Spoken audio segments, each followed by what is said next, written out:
Good afternoon बच्चों। Good afternoon afternoon sir. Good afternoon sir.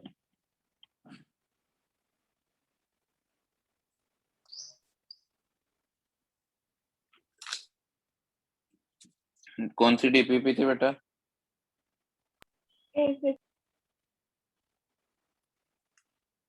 A7।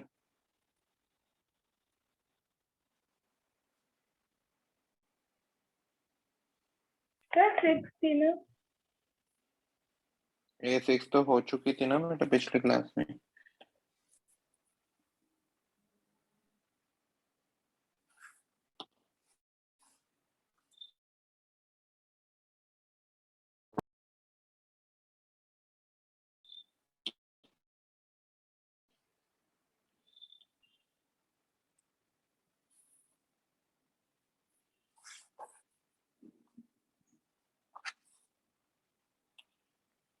DPP A7। Sir DPP discuss. हाँ DPP discuss कर रहे हैं बेटा। आंसर्स लिख लो पहले इनके सभी के। हाँ सर। फर्स्ट का आंसर है बेटा 4। किया है होमवर्क, किया कि नहीं किया? सर किया।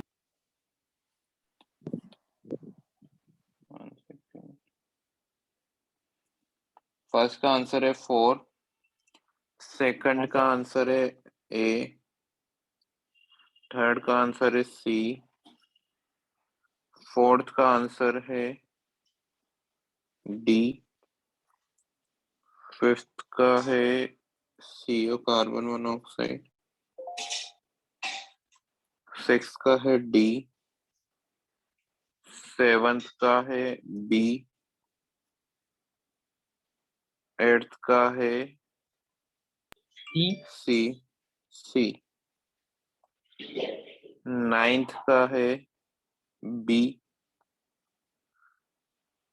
10th का है B। 11th का है A। 12th का है A। 13 का आंसर है 55। 14 का आंसर है 49 एंड 15 का आंसर है 3.4।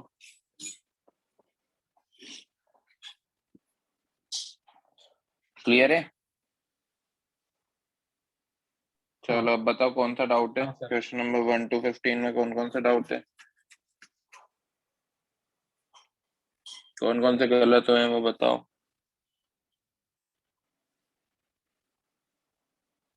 फास्ट। सर 14 और 15 गलत हुए थे लेकिन अभी से करेक्ट है। हो गया ठीक। और कोई डाउट नहीं, कोई करके नहीं लाता है क्या बेटा? Sir question number 8। Question number question 8। Number 8। In a certain electron transition in the hydrogen atom from an initial state I to final state F, the difference in the orbit radius R I minus R F is 7 times. 1 second बता रहा हूँ। Screen तो show हो रही है ना बेटा? हाँ सर।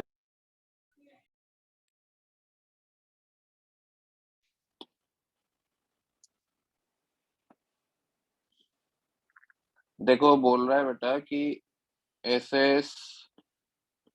कुछ स्टेट है, ठीक है? 8 वाला बताना है ना।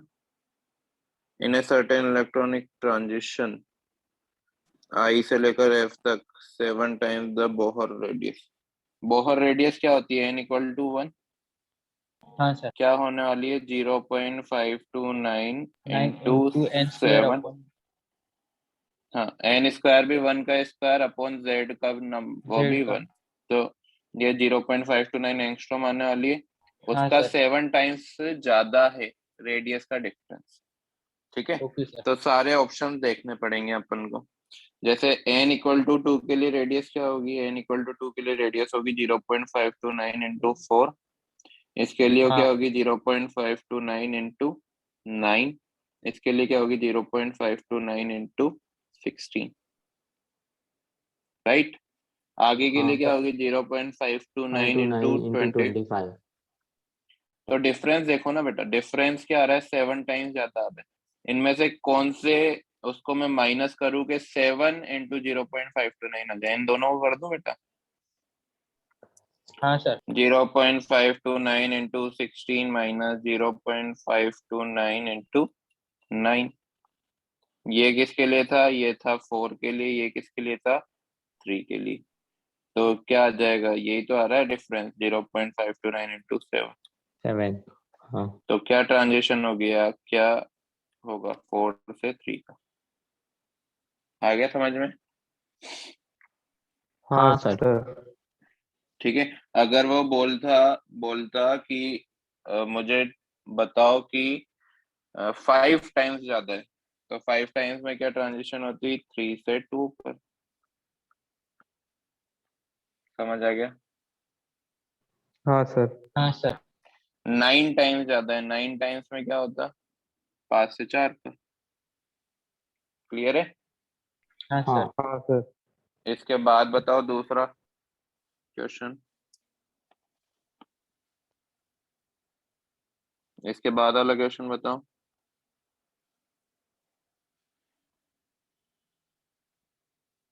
कौन सा वाला? बेटा कोई डाउट है डीपीपी नंबर 7 में? डीपीपी नंबर 7 में हो गए बाकी सारे? 8th में ही डाउट था ओनली?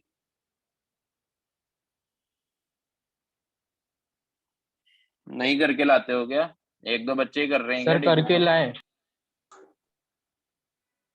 50 बच्चों में से एक दो बच्चे कर रहे हैं यार, शर्म करो थोड़ी।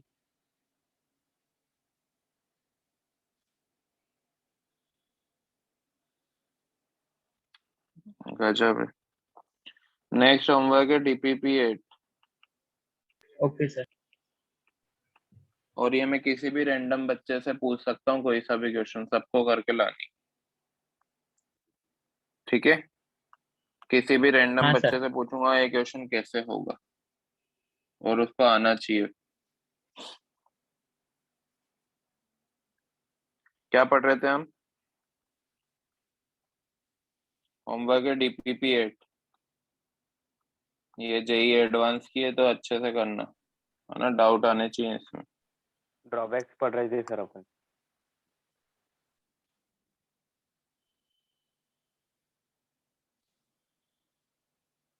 हाँ। सर 6 लिखा दिए थे आपने। अच्छा अच्छा, ये लिखा दिए थे मैंने, हो ड्रॉबैक्स गए लिख थे। दिए थे। ड्रॉबैक्स हाँ हो सर। गए थे बेटा। इसके बाद देखो लुईस डॉट थ्योरी खत्म हो चुकी है। इसके बाद देख रहे हैं हम रेजोनेंस।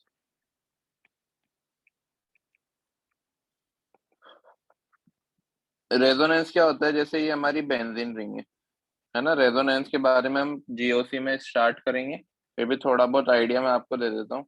अब बेटा इसको मैं ना इस तरह से भी बना सकता हूँ। दोनों में क्या डिफरेंस है?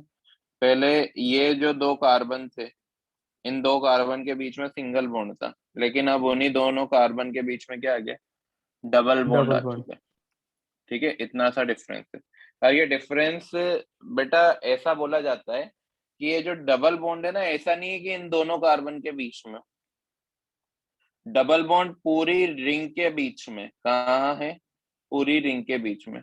जो हर सिंगल बॉन्ड है ना, ना तो पूरी तरह से सिंगल बॉन्ड है, ना वो पूरी तरह से डबल बॉन्ड है, वो बीच का। क्या है वो? बीच का। क्यों? क्योंकि इनके बीच में आता है एक रेजोनेंस। क्या आता है? रेजोनेंस। रेजोनेंस। जैसे अगर मैं इसको रिप्रेजेंट करूँ ना, तो इसको मैं बोल सकता हूँ, इस तरह से बना सकता हूँ। बेंजीन रिंग को इस तरह से भी बनाते हैं, है ना। हाँ सर। साइक्लोहेक्सेन बनाएंगे, उसके बीच में हाँ सर्कल बना देंगे, तो इसको बोलते हैं रेजोनेंस हाइब्रिड।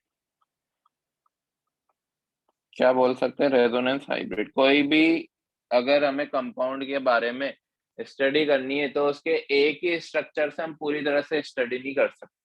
अगर हमको उसका डीप स्टडी करनी है, तो हम उसके एक से ज्यादा स्ट्रक्चर बनाना सीखेंगे। जैसे बोला जाता है ना कि अगर किसी के बारे में जानना है, तो उसके बारे में हर तरफ से जानो। ऐसा नहीं कि जो उसकी तारीफ कर रहे हैं उनकी बातें सुनो, जो उनकी बुराई कर रहे हैं ना उनकी बातें भी सुनो, ऐसा बोला जाता है। तो ये वही है कि अगर किसी कंपाउंड के बारे में स्टडी करनी है, तो उसके एक से ज्यादा स्ट्रक्चर बना के देखेंगे। जैसे हमने बेंजीन का ये पहला स्ट्रक्चर था, दूसरा स्ट्रक्चर बना के देखेंगे। तो जितने ज्यादा स्ट्रक्चर बन पाएंगे वो कंपाउंड, उतना ही स्टेबल होगा। अब ऐसा नहीं है कि हर कैसे स्ट्रक्चर बना देंगे, कुछ सेट ऑफ रूल्स होते हैं रेजोनेंस बनाने के भी। वो सेट ऑफ रूल्स हम जीओसी में अच्छे से पढ़ने वाले हैं। ठीक है। तो रेजोनेंस होता क्या है वो सब हम जीओसी में पढ़ेंगे। यहाँ पे मैं थोड़ा सा लिखवा रहा हूँ, क्योंकि इसकी हेल्प से हमें बॉन्ड ऑर्डर निकालना पड़ेगा। क्या निकालना पड़ेगा? Bond bond order. Bond order. तो रेजोनेंस होता क्या है, लिख लो। फॉर अ सर्टेन कंपाउंड, मैं लिख देता हूँ यहाँ पे, रेजोनेंस हेडिंग लिखो, फिर ये लिखना। For a certain compound,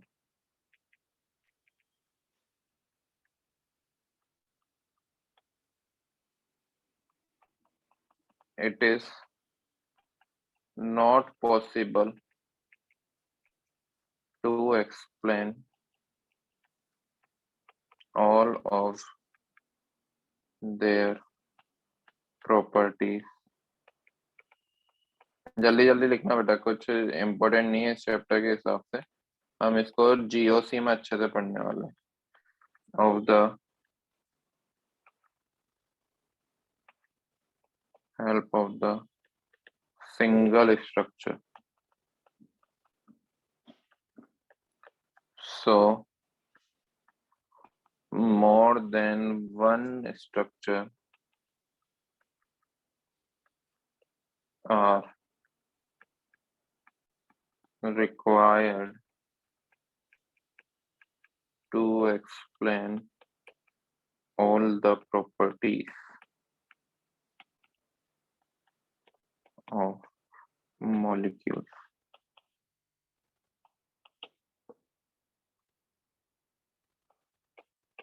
And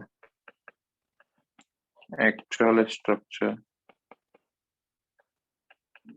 is in between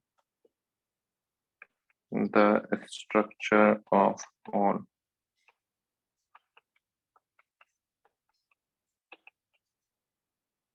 These structure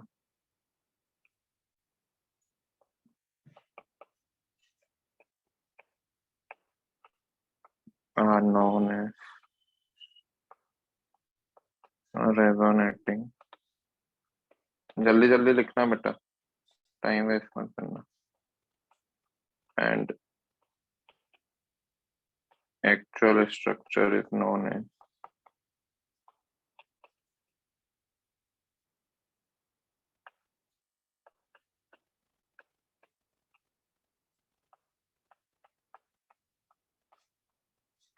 resonance hybrid।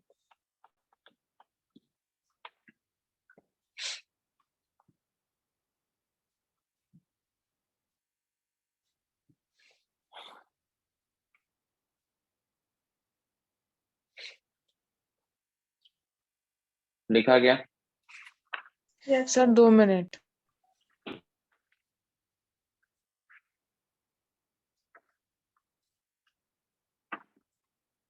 Done sir. हो गया सर। लो सर, बस 1 minute 1 minute.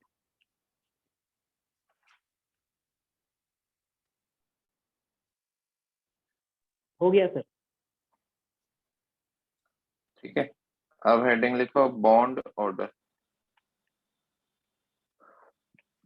Bond order simply number of bonds होता है between two atoms. Bond order होता क्या? Number of bonds between two atoms. ठीक है, और बॉन्ड ऑर्डर का एक फॉर्मूला होता है simply bond order is equal to sigma plus pi bond upon sigma bond. Sigma bond and pi bond समझ आता है आपको? सिखाया गया है यूपीएससी में? हाँ सिखाया हाँ था। सर, सिखाए। है ना? सिंगल बॉन्ड मतलब सिग्मा बॉन्ड। हाँ, तो बॉन्ड ऑर्डर निकालने का ये तरीका है, जैसे हमें बेंजीन रिंग में बॉन्ड ऑर्डर निकालना है, तो यहाँ पर सिग्मा बॉन्ड कितने हैं? अब सिग्मा बॉन्ड यहाँ पे बेटा हाइड्रोजन वाले भी हैं, बट इनको काउंट नहीं करना है क्योंकि ये रेजोनेंस में पार्टिसिपेट नहीं नहीं कर कर रहे। रहे। जो रेजोनेंस में पार्टिसिपेट कर रहा है ना, उन्हीं को काउंट करना है। क्लियर है? तो यहाँ पे सिग्मा बॉन्ड आपको दिख रहे होंगे 6। कौन कौन से सर हैं? 6। रेजोनेंस एक तो ये, मतलब रिंग में ही जो पार्टिसिपेट करेंगे वही सिर्फ। हाँ मैं अभी बता दूंगा रेजोनेंस कैसे पार्टिसिपेट करेंगे। अभी तो ये 6 दिख रहे हैं आपको, तो इसका बॉन्ड हाँ ऑर्डर क्या आएगा? 6 तो सिग्मा बॉन्ड है। 3 पाई बॉन्ड से।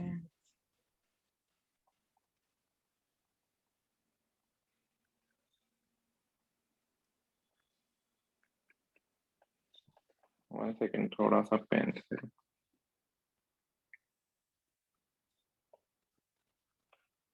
6 + 3/6 बॉन्ड ऑर्डर क्या आ जाएगा? 1.5। इसका क्या मतलब है? देखो कभी भी रेजोनेंस बनाना है ना, तो ये कुछ रूल्स होते हैं। क्या रूल्स होते हैं? देखो, पहला रूल होगा कि वेकेंट ऑर्बिटल, जिसको मैं इस तरह से बनाता हूँ सिंगल बॉन्ड डबल बॉन्ड, या फिर मैं इसको ऐसा लिख सकता हूँ पॉजिटिव चार्ज। 1 सेकेंड बेटा, है ना, ये थोड़ा सा पेंसिल ना अटक सकती।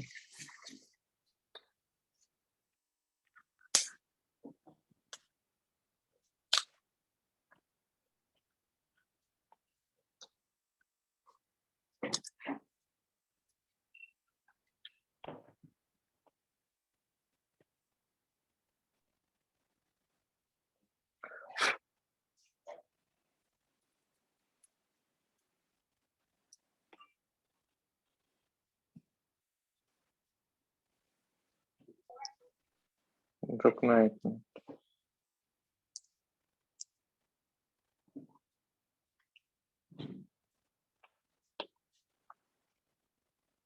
ध्यान दो, मैं कुछ रूल्स बता रहा हूँ। पहला रूल होता है vacant orbital single bond double bond. दूसरा रूल होता है lone pair single bond double bond. तीसरा रूल होता है double bond single bond double bond. यहाँ पे जो लग रहा है ना, ये वाला लग रहा है रूल, कि डबल बॉन्ड के बाद सिंगल बॉन्ड आ रहा है फिर डबल बॉन्ड आ रहा है, तो इनको क्या बोलते हैं? रेजोनेंस बोलते हैं। फोर्थ रूल लगता है free radical single bond double bond. ये सारे रूल हम पढ़ने वाले हैं वैसे जीओसी में, लेकिन यहाँ पे जितना काम आ रहा है मैं वो बता रहा हूँ। यहाँ पे हाइड्रोजन के बॉन्ड पार्टिसिपेट नहीं कर रहे। अगर ये बॉन्ड नहीं भी होता तब भी रेजोनेंस होता। कौन सा रेजोनेंस? देखो यहाँ पर है, पहले डबल बॉन्ड, फिर सिंगल बॉन्ड, सिंगल फिर डबल डबल बॉन्ड, है ना? ये कुछ सेट ऑफ ऑर्डर होते हैं, अगर ये कुछ कंपाउंड में फॉलो हो तो उसको हम बोलते हैं रेजोनेटिंग स्ट्रक्चर। क्या बोलने वाले? Resonating structure. ये अभी मैं डिटेल में नहीं बता रहा हूँ बेटा, आगे का हाँ आगे सर। पढ़ेंगे तो इसके बाद वाले चैप्टर में हम अच्छे से पढ़ने वाले हैं। ठीक है, तो क्या करना हाँ है? सर। आप हाँ मुझे ये बताओ कि अगर सिर्फ सिंगल बॉन्ड है तो वो कौन सा बॉन्ड है? वो सिग्मा बॉन्ड है। Sigma bond. सिग्मा अगर सिग्मा डबल बॉन्ड। बॉन्ड है, डबल एक बॉन्ड है सिग्मा तो एक वो पाई। एक सिग्मा पाई। सिग्मा एक और सिग्मा एक एक पाई। पाई। और ट्रिपल बॉन्ड है तो एक तो 2 सिग्मा पाई है, एक दो बाकी सिग्मा। पाए। दो। 2 पाई एक सिग्मा। Very good. तो सिग्मा पाई तो काउंट करना आता है आपको? हाँ आता है। तो इस तरह से हम बॉन्ड ऑर्डर निकाल सकते हैं। अब जो बॉन्ड ऑर्डर होता है ना बेटा, वो डायरेक्टली प्रोपोर्शनल होता है बॉन्ड एनर्जी के, बॉन्ड एनर्जी मतलब उस बॉन्ड को ब्रेक करने में कितनी एनर्जी लगेगी, इसको हम बॉन्ड डिसोसिएशन एनर्जी भी बोलते हैं। और इनवर्सली प्रोपोर्शनल होता है बॉन्ड लेंथ के, इस चीज को समझना।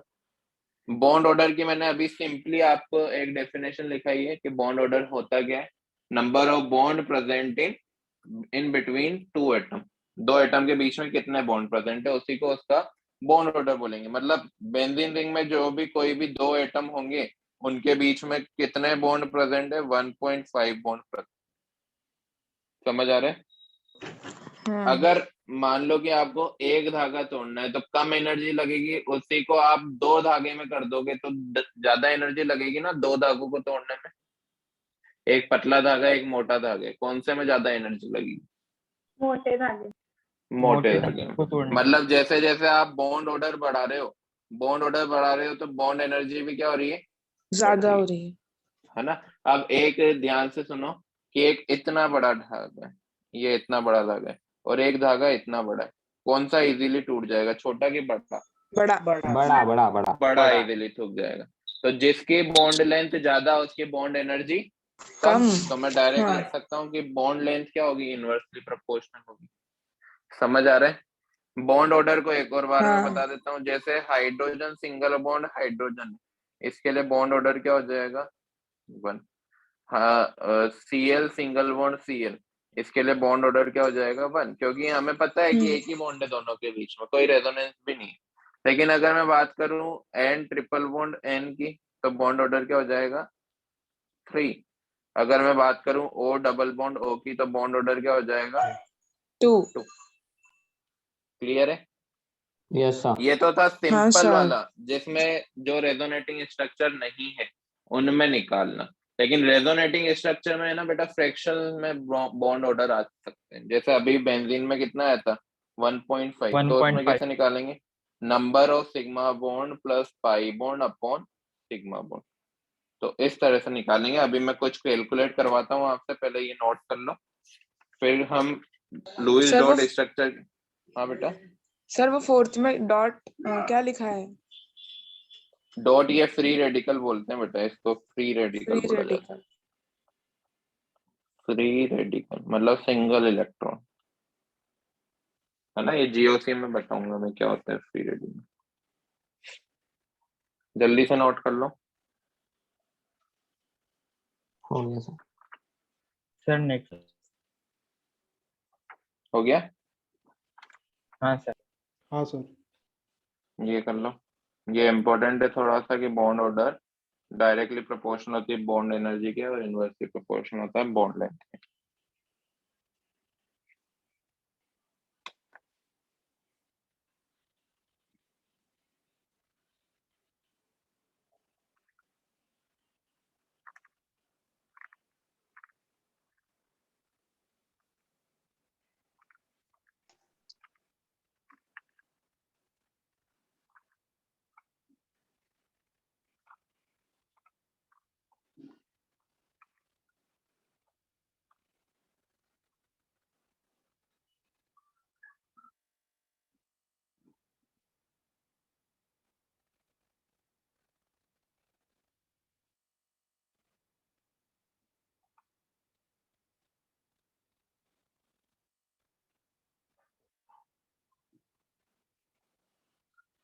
हो गया? हाँ सर। क्वेश्चन लिखो एक, arrange following in increasing order of bond length. Arrange following in increasing order of bond length। पहला है कार्बन मोनोऑक्साइड, दूसरा है कार्बन डाइऑक्साइड, तीसरा है CO3 माइनस। लिखा गया क्वेश्चन? हाँ सर एक मिनट।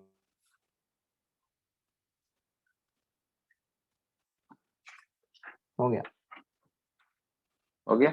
अब देखो, कार्बन मोनोऑक्साइड को इस तरह से बनाया था अभी हमने कोऑर्डिनेट बॉन्ड में, हाँ सर। है ना। तो बॉन्ड ऑर्डर क्या हो जाएगा इसका, 3। 3। कार्बन डाइऑक्साइड को क्या बनाया था इस तरह का, तो इसका बॉन्ड ऑर्डर कितना हो जाएगा? 4। कोई भी नहीं, 4 नहीं बेटा, कोई भी 2 एटम के बीच में देखना है, ऐसा नहीं है 3 एटम के बीच में देखना, 2 एटम के बीच में कितना बॉन्ड है? क्लियर? अब देख रहे हैं CO3-2। अब CO3-2 में सेंट्रल एटम C, जिसमें माइनस चार्ज 2 ही है, तो 2 ऑक्सीजन पे ही होगा। वो ऑक्सीजन का रूल लिखा था हमने इस तरह का, हाँ सर। है ना? अब ये माइनस चार्ज जरूरी तो नहीं है कि इसी पे रहे, इस पे भी हो सकता है, हो सकता है ना? मतलब ये हाँ। डबल बॉन्ड, अगर माइनस चार्ज इसमें आया तो डबल बॉन्ड ये आ जाएगा, राइट? मतलब इसमें रेजोनेंस है। रेजोनेंस कैसे है देखो, यहाँ पर रेजोनेंस आपको दिख भी रहा होगा, हमने एक रूल लिखा था अभी थोड़ी देर पहले, इस पे लोन पेयर था, सिंगल बॉन्ड और डबल बॉन्ड। ये लोन पेयर है, ये सिंगल बॉन्ड है और ये डबल बॉन्ड है। दिखा रेजोनेंस? हाँ दिखा। हाँ सर। तो जिनमें भी रेजोनेंस है वहां पे कौन सा रूल लगाएंगे? Sigma plus pi upon sigma. अब सिग्मा कितने यहाँ पर 3, पाई कितने हैं 1 अपॉन सिग्मा, तो बॉन्ड ऑर्डर क्या आ जाएगा? 1.33। समझ आया क्या? समझ आया? Sir yes sir. हाँ सर। ये 3 तो सिग्मा है और ये हाँ। एक अकेला पाई है, तो 3 + 1 अपॉन 3, 1.33। अब हमें पता है कि बॉन्ड ऑर्डर जो होता है बॉन्ड लेंथ के इनवर्सली प्रोपोर्शनल होता है, मतलब जो सबसे कम बॉन्ड ऑर्डर रख रहा है उसकी बॉन्ड लेंथ सबसे ज्यादा ज्यादा, होगी। इस तरह से। उसके बाद कार्बन डाइऑक्साइड और सबसे बाद कार्बन मोनोऑक्साइड। ये किसका ऑर्डर लिख दिया हमने? बॉन्ड लेंथ का। आ गया समझ में? हाँ सर। हाँ सर। एक क्वेश्चन और करो। सर नोट करने तो। हाँ नोट कर लेना, ये क्वेश्चन भी नोट कर लेना। Calculate bond order of the following. पहला तो है PO4-3, दूसरा है ClO4-, एंड थर्ड है SO4-2।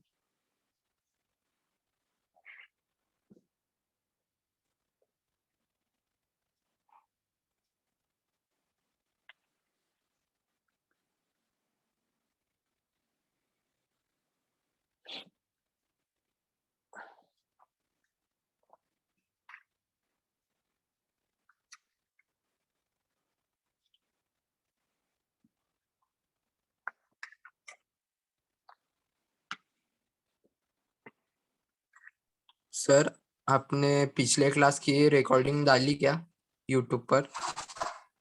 नहीं डाली बेटा, वो रिकॉर्ड नहीं हो रही है। किसी को आता है क्या रिकॉर्ड, वो डाउनलोड करना? डाउनलोड हो जाती है क्या वो? Yes sir. समझ कैसे पाता होती है?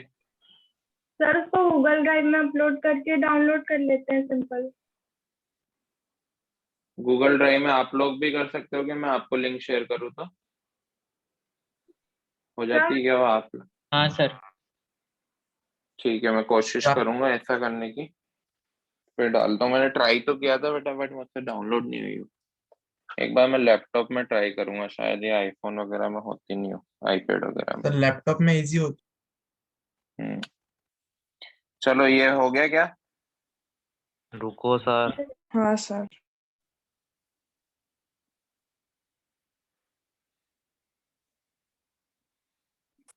SDP sir. हाँ सर। हाँ बेटा। नितेश बोल रहा था सर, एडमिन डिपार्टमेंट से। हाँ सर ये एक डॉट नाम से स्टूडेंट है सर, इसे रिमूव कर दीजिए सर।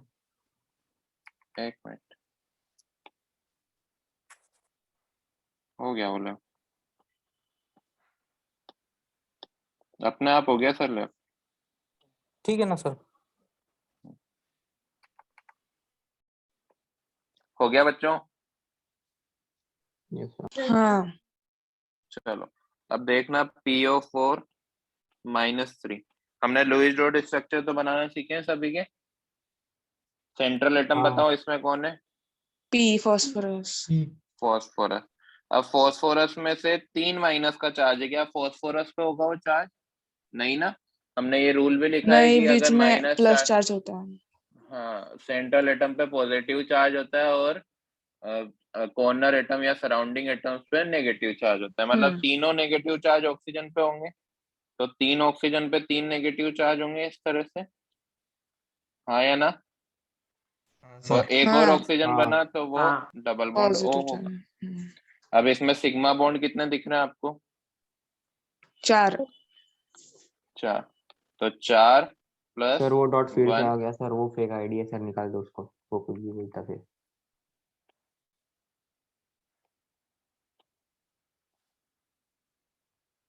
निकाल दो उसे।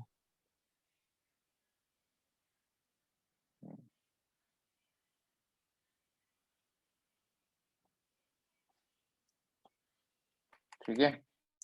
Okay sir. तो ये क्या आया 5/4, क्या आंसर आएगा? 5/4 का 1.25। 1.25। ठीक है, दूसरा निकालते हैं हम ClO4-। इसमें बताओ कौन है सेंट्रल एटम? ऑक्सीजन। ऑक्सीजन नहीं बेटा, क्लोरीन। जो सबसे बड़ा होता है और लीस्ट इलेक्ट्रोनेगेटिव होता है वो होता है सेंट्रल हाँ, एटम।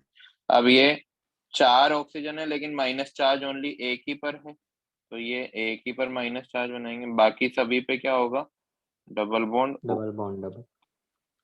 ठीक है, अब यहाँ पे सिग्मा बॉन्ड कितने दिख रहे हैं आपको? 4। पाई बॉन्ड कितने दिख रहे हैं? 3 अपॉन सिग्मा 4। तो आंसर क्या आ जाएगा? 7/4, मतलब 1.75। सही लिख रहा हूँ क्या? बोलो। हाँ सही है। SO4-2 का कैसे बनाएंगे फिर? सल्फर इसमें हमारा central atom, central atom. 2 oxygen पे तो माइनस का चार्ज, ये O- और ये O-। बाकी के 2 ऑक्सीजन पे कोई माइनस का चार्ज नहीं, मतलब वो डबल बॉन्ड बनाएगा। अब क्या करूं? 4+2 अपॉन 4, 1.5 6/4, 1.5। अगर वो पूछ लेता कि इसमें बॉन्ड लेंथ बताओ, तो बॉन्ड लेंथ सबसे ज्यादा इनवर्सली किसमें होती? प्रोपोर्शनल होती है। हाँ, बॉन्ड लेंथ सबसे ज्यादा किसमें होती है? PO4-3 PO4 में, में। फिर SO4-2 में, फिर ClO4-। क्लियर है? हाँ सर। चलो नोट कर लो।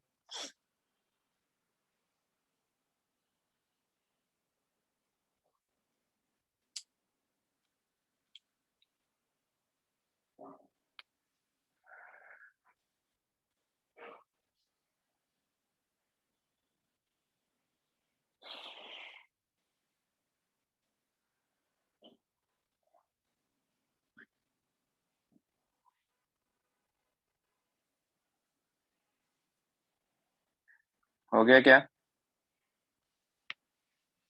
Yes, sir. हाँ सर। अब देखना बेटा, नेक्स्ट हमारा टॉपिक है फॉर्मल चार्ज।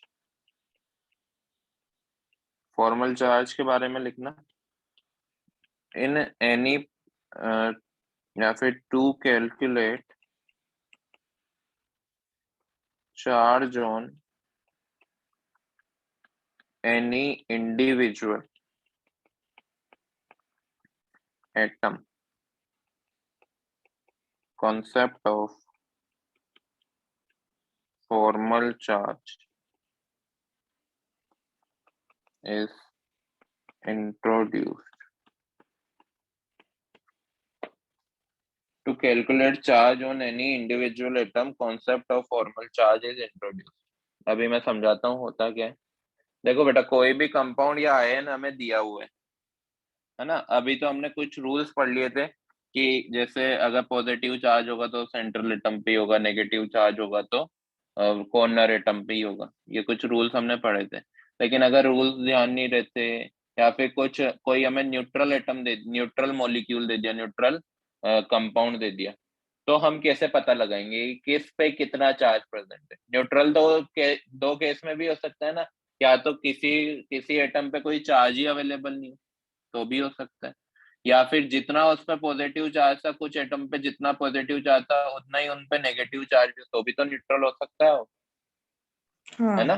तो हाँ किसी सर। भी कंपाउंड में या किसी भी मॉलिक्यूल में प्रेजेंट जितने भी एटम है उनपे हमें चार्ज पता करना है, कितना चार्ज है, तो ये वाला कॉन्सेप्ट यूज करेंगे, फॉर्मल चार्ज वाला। इसका सिंपल सा एक फॉर्मूला होता है, वो होता है formal charge equal to V minus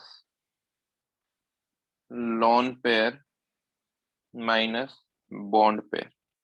V है उसके वैलेंस इलेक्ट्रॉन, वैलेंस इलेक्ट्रॉन में से माइनस कर देंगे हम लोन पेयर, माइनस कर देंगे लोन पेयर इलेक्ट्रॉन, मैं यहाँ पर लोन पेयर इलेक्ट्रॉन लिखूंगा, और माइनस कर देंगे बॉन्ड पेयर।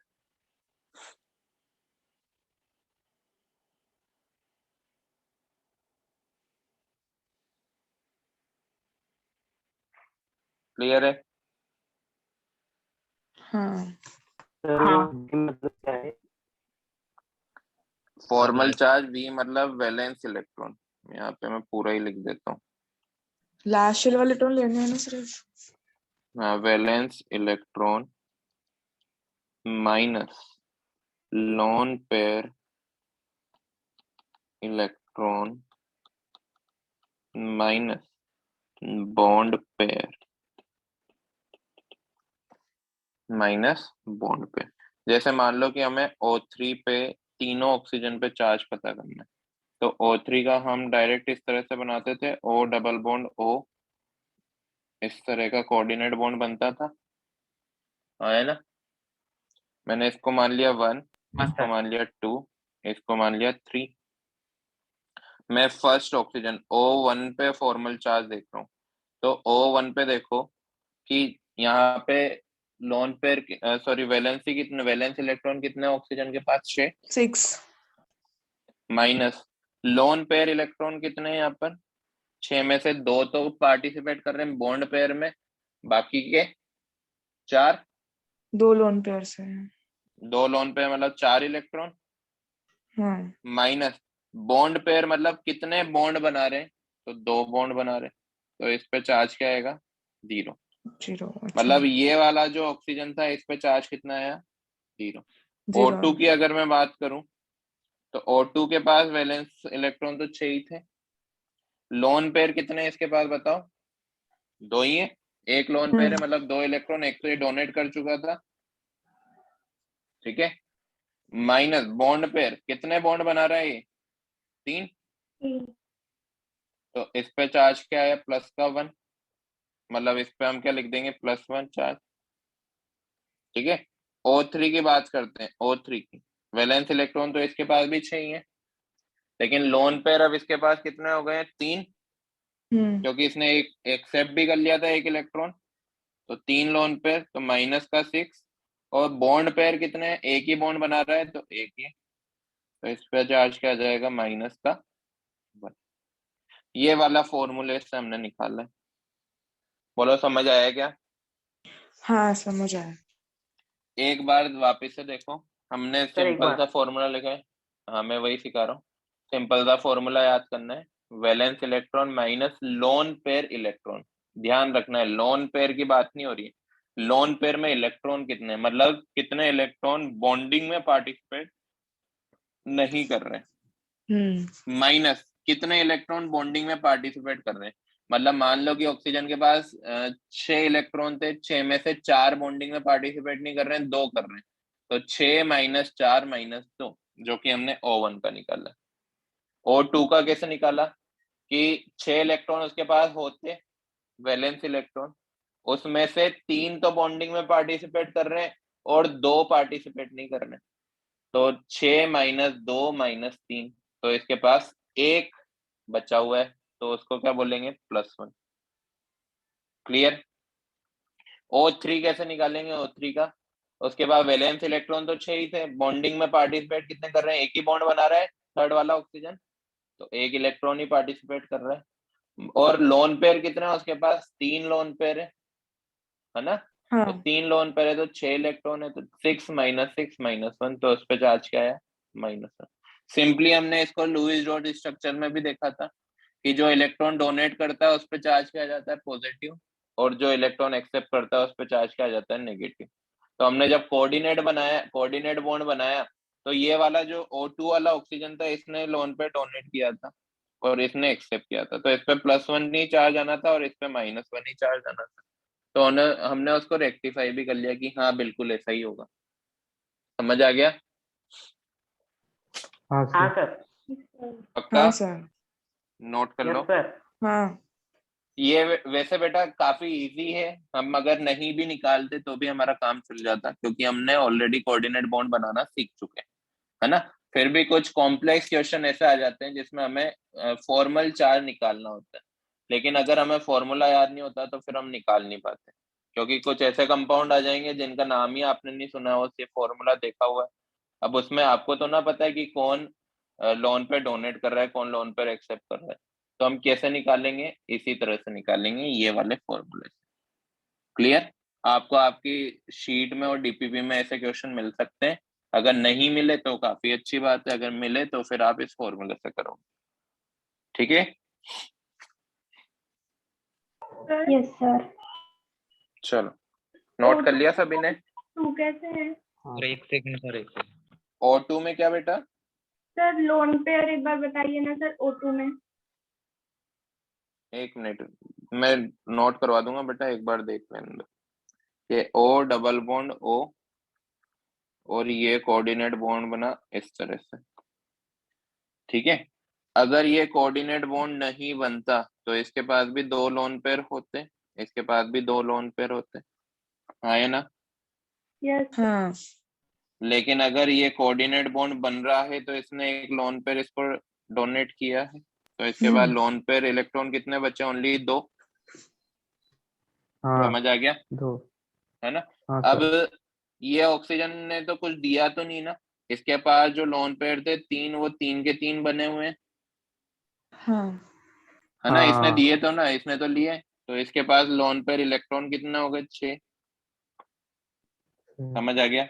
Yes sir. हाँ बोलो। सर। हाँ सर। लिख लो।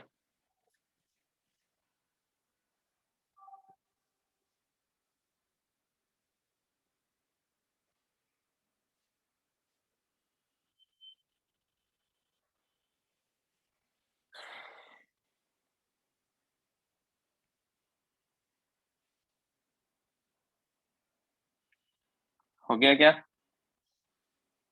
हाँ हाँ सर, हो गया। अब बेटा ये हमारी लुईस डॉट थ्योरी यहाँ पर कंप्लीट हो चुकी है। सबसे पहले हमने क्या देखा? लुईस डॉट स्ट्रक्चर कैसे बनते हैं, सेंट्रल एटम कैसे निकालते हैं, सराउंडिंग एटम अगर ऑक्सीजन हो तो वो डबल बॉन्ड बनाएगा, उस पर माइनस चार्ज हो तो वो सिंगल बॉन्ड बनाएगा, और मिडल में है तो 2 सिंगल बॉन्ड बनाएगा। फिर हमने ये भी देखा कि फ्लोरीन और हाइड्रोजन कभी सेंट्रल एटम नहीं हो सकते, क्योंकि हमेशा कॉर्नर में प्रेजेंट होंगे। फिर काफी सारे लुईस डॉट स्ट्रक्चर बनाने सीखे। उसके बाद हमने रेजोनेंस के बारे में देखा थोड़ा बहुत, लेकिन उतना ज्यादा नहीं देखा, क्योंकि वो नेक्स्ट चैप्टर में ही हम पढ़ने वाले। उसकी हेल्प से हमने बॉन्ड ऑर्डर कैलकुलेट करना चाहा, जिसका फॉर्मूला क्या था? Sigma plus pi upon sigma. Sigma. और ये भी देखा सिग्मा। कि बॉन्ड ऑर्डर जो होता है वो बॉन्ड एनर्जी के डायरेक्टली प्रोपोर्शनल होता है, बॉन्ड लेंथ के इनवर्सली इनवर्स। प्रोपोर्शनल। ठीक है।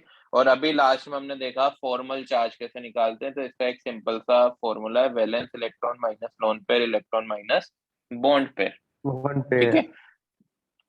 अब हम सेकंड थ्योरी की तरफ जा रहे हैं, जो कि काफी इंपॉर्टेंट है, वैलेंस बॉन्ड थ्योरी।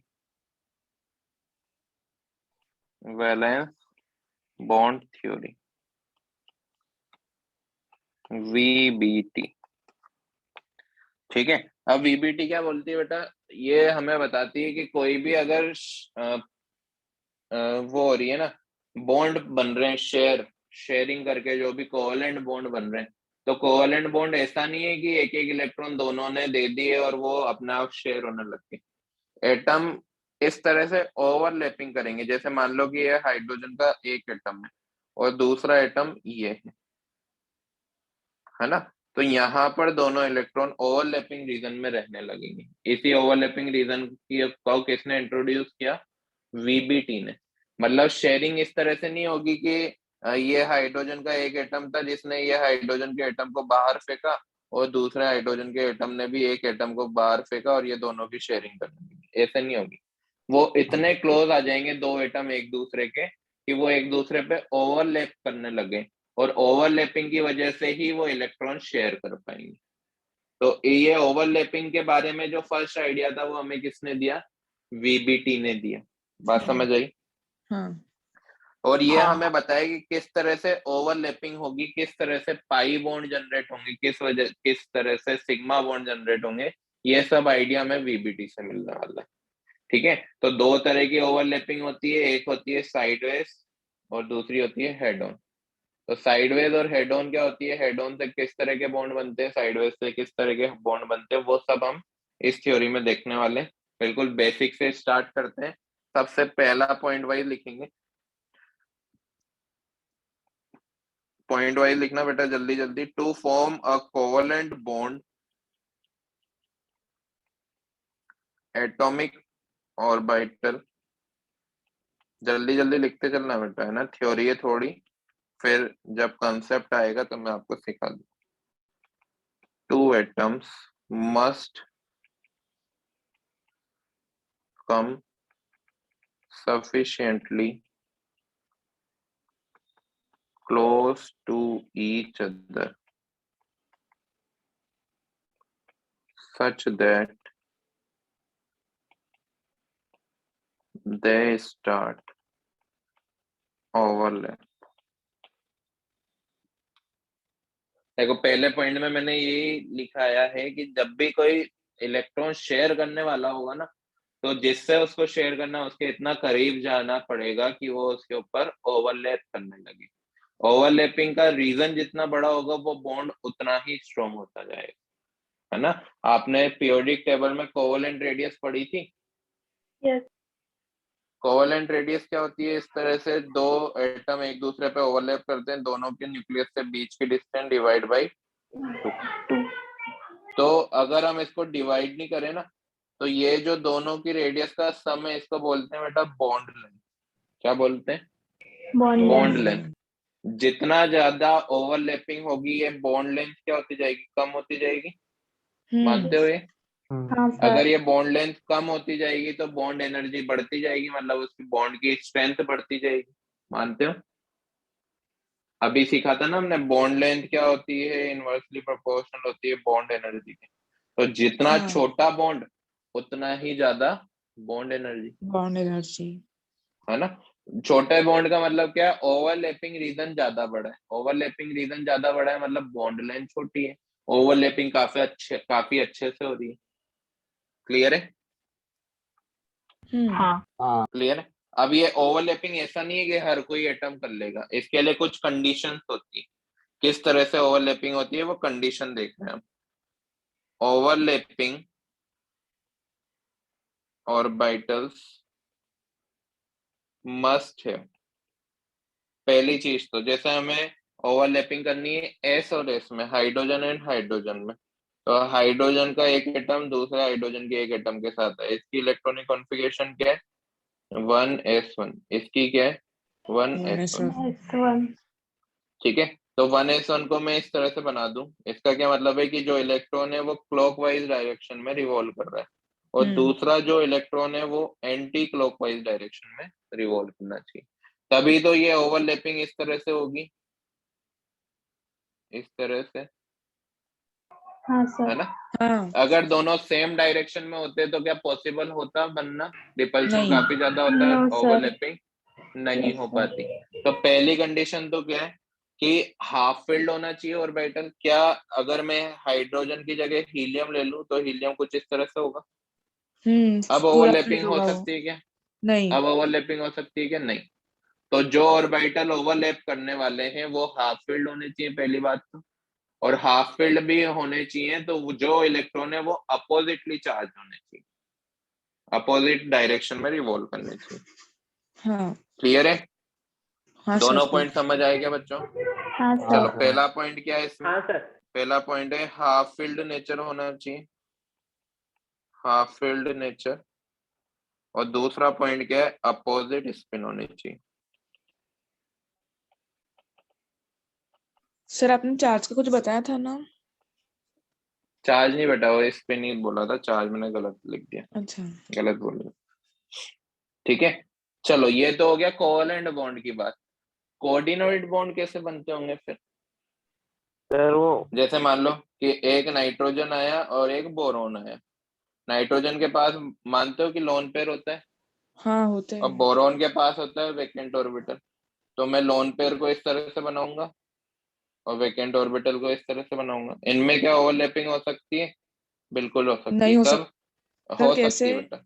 वो तो पूरा फुल कोऑर्डिनेट बॉन्ड फिल्ड है। बनेगा। हाँ, लेकिन ये पूरा खाली भी तो हम्म। है ना? तो ये क्या करेगा, लोन पेयर इसको डोनेट करेगा, मतलब एक इलेक्ट्रॉन बोरोन को दीजिए, तो ओवरलैपिंग इसमें भी होगी इस तरह से, इस तरह से। समझ आया? Yes sir. हाँ मतलब कोऑर्डिनेट बॉन्ड अगर बनाना है तो एक के पास तो लोन पेयर होना चाहिए, दूसरे के पास क्या होना चाहिए? वैकेंट ऑर्बिटल वैकेंट होना चाहिए। ऑर्बिटल। ठीक है, लिख लो। For a coordinate bond to be formed, empty orbital of one atom will overlap with fully orbital of another atom.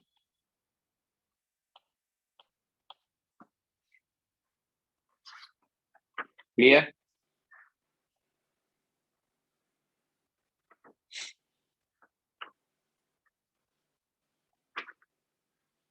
Clear लिख लिया क्या बेटा? हाँ sir. Sir 2 minute sir sir 2 last sir minute. बस आखिरी लाइन, सर आखिरी line बस।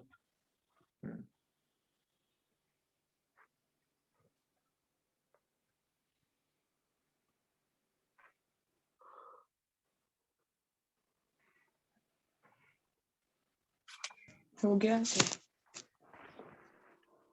हो गया सर। अब मुझे बताओ, क्या ओवरलैपिंग इतनी ज्यादा हो सकती है क्या? चांसेस बहुत कम है सर इतनी लेकिन। नहीं, इस चांसेस बहुत कम, क्या वो जीरो होंगे? रिपल्स करेंगे। नो हाँ, सर। रिपल्स करेंगे। देखो क्यों? क्योंकि रिपल्स करेंगे सर। बीच में आपको पता होगा एक छोटी सी जगह होती है, न्यूक्लियस। न्यूक्लियस। अगर उससे क्रॉस 50% नहीं से कर ज्यादा सकते। 50% से ज्यादा ओवरलैपिंग हो गई तो मतलब न्यूक्लियस को पार कर गए हो। और हाँ न्यूक्लियस को पार कर गए तो मान लो कि किसी एटम में किसी क्लोरीन क्लोरीन के बीच में ओवरलैपिंग हो रही है, तो क्लोरीन के पास कितने प्रोटॉन? 17 प्रोटॉन। दूसरे 17। क्लोरीन के पास भी 17 प्रोटॉन। दोनों के न्यूक्लियस काफी पास में आ गए, रिपल्शन काफी ज्यादा होगा, बॉन्ड बीच में से ब्रेक हो जाएगा, ओवरलैपिंग हो ही नहीं पाएगी। मतलब हम मैक्सिमम कितनी ओवरलैपिंग कर सकते हैं? 50 नहीं कर सकते, 50 से कम ही करेंगे। बट 49। जितने भी 40 तक। 49 भी नहीं कर 40 49 भी नहीं तक। कर पाएंगे। लेकिन माना जाता है कि जितनी मैक्सिमम हो उतनी हम करेंगे, ताकि बॉन्ड लेंथ कम से कम रहे। बॉन्ड लेंथ कम से कम रहेगा तो वो बॉन्ड उतना ही स्ट्रांग बनेगा। समझ आ गया? लेकिन एक्सटेंड कितना हाँ होना चाहिए? 50%। 50% से ज्यादा ओवरलैपिंग नहीं हो सकती। ठीक है, लिख लो इस पॉइंट को भी। Extent of overlapping should be less than 50%. Otherwise, electron repulsion will be very high.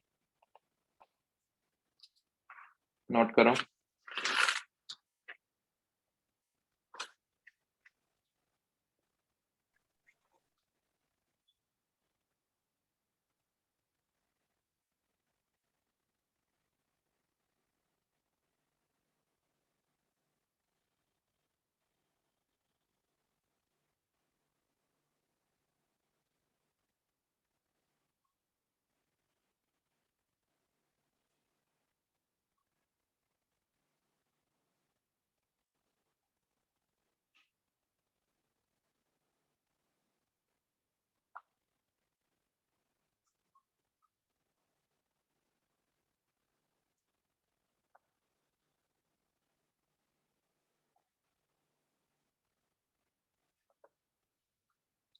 हो गया क्या?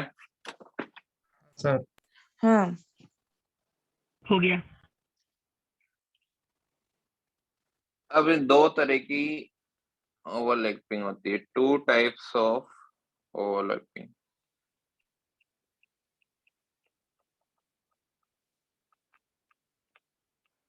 दोनों को एक एक एक एक करके देख लेते हैं। पहली होती है एक्शियल और हेड ऑन, दूसरी होती है साइडवेज और पैरेलल। इसको अभी मैं समझाऊंगा। आप लोगों को वेव मैकेनिकल मॉडल पढ़ा दिया गया है कि बेटा?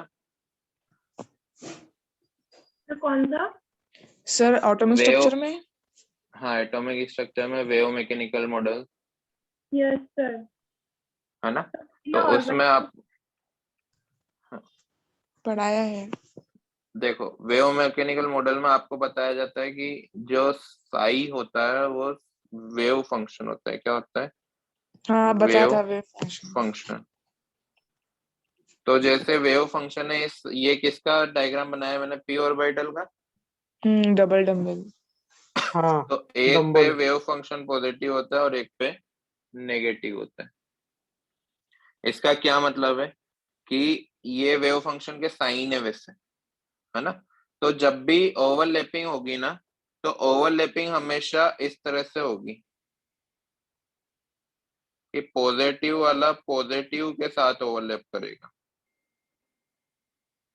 इस तरह से। ऐसा नहीं है कि हमने पॉजिटिव वाले को नेगेटिव के साथ मिला दिया, ऐसे नहीं हो पाएगी। समझ आया? सेम साइन वाले जो ब्लॉक्स होंगे वो एक दूसरे के ऊपर ओवरलैप करेंगे। तो कितने टाइप की ओवरलैपिंग होती है वो मैं आपको समझाने वाला हूँ, ठीक है।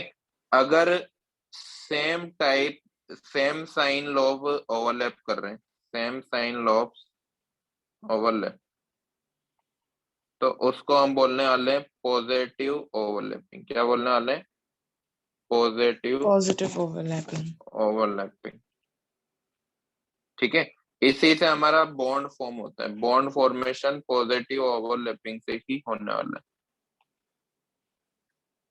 क्लियर? सेम सेकंड, साइज क्या लिखा है सर वो? सर लोबर सेम लोबर क्या? साइन, लोबर नहीं, लॉब, लॉब है बेटा, लॉब। अच्छा।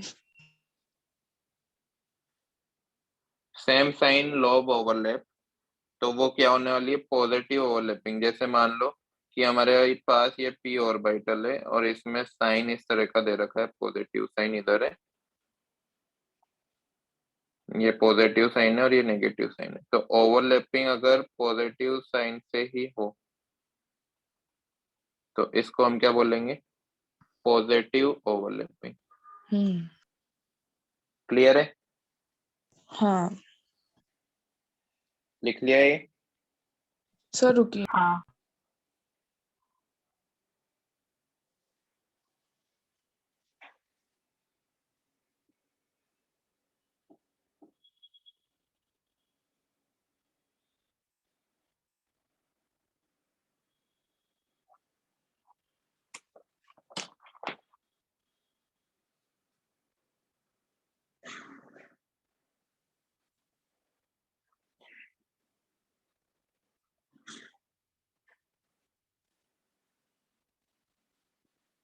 हो गया क्या?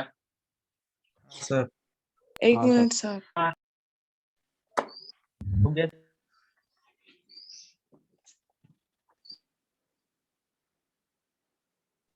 हो गया सर।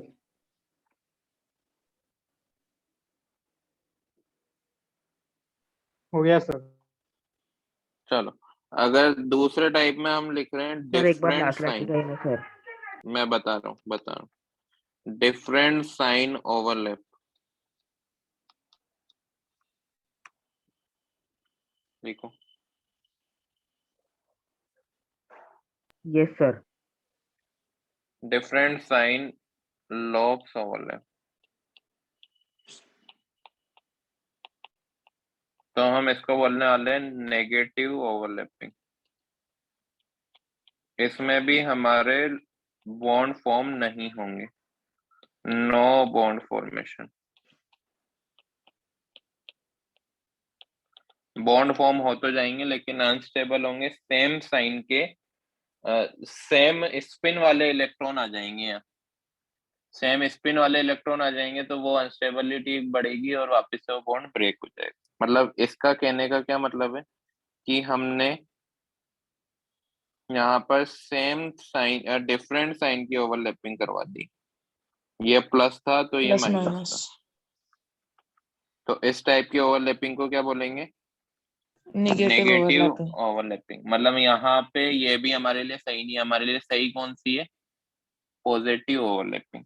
थर्ड टाइप की ओवरलैपिंग होती है जिसको बोलते हैं zero overlapping. Sir negative negative वाले भी ओवरलैप कर सकते हैं ना? हाँ, नेगेटिव नेगेटिव वाले वो भी overlap पॉजिटिव कर में ही सकते आएगा ना, हैं। बट हाँ, वो भी पॉजिटिव आएगा। आप खुद ही देखो ना, पॉजिटिव पॉजिटिव मिलकर क्या बनाता है? पॉजिटिव। नेगेटिव नेगेटिव मिलकर भी पॉजिटिव बनाता है, लेकिन अगर दोनों साइन को डिफरेंट कर दूंगा मैं तो हमेशा नेगेटिव ही आने वाला है। नेगेटिव आंसर है। ठीक है। एक होता है जीरो ओवरलैपिंग। मान लो कि हमारे पास एक ऑर्बिटल है पीजेड, कौन सा है?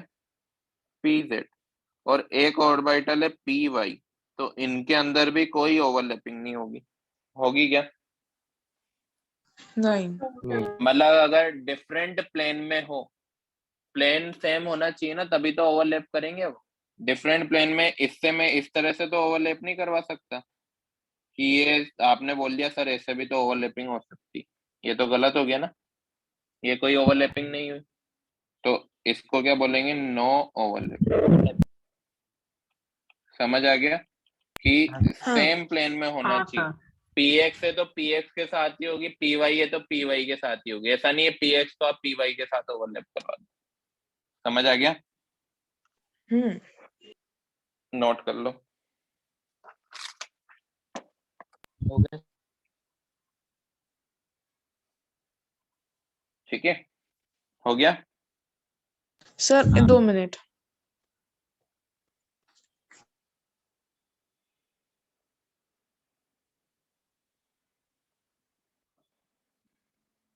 वही। कर दो रेस। हाँ सर।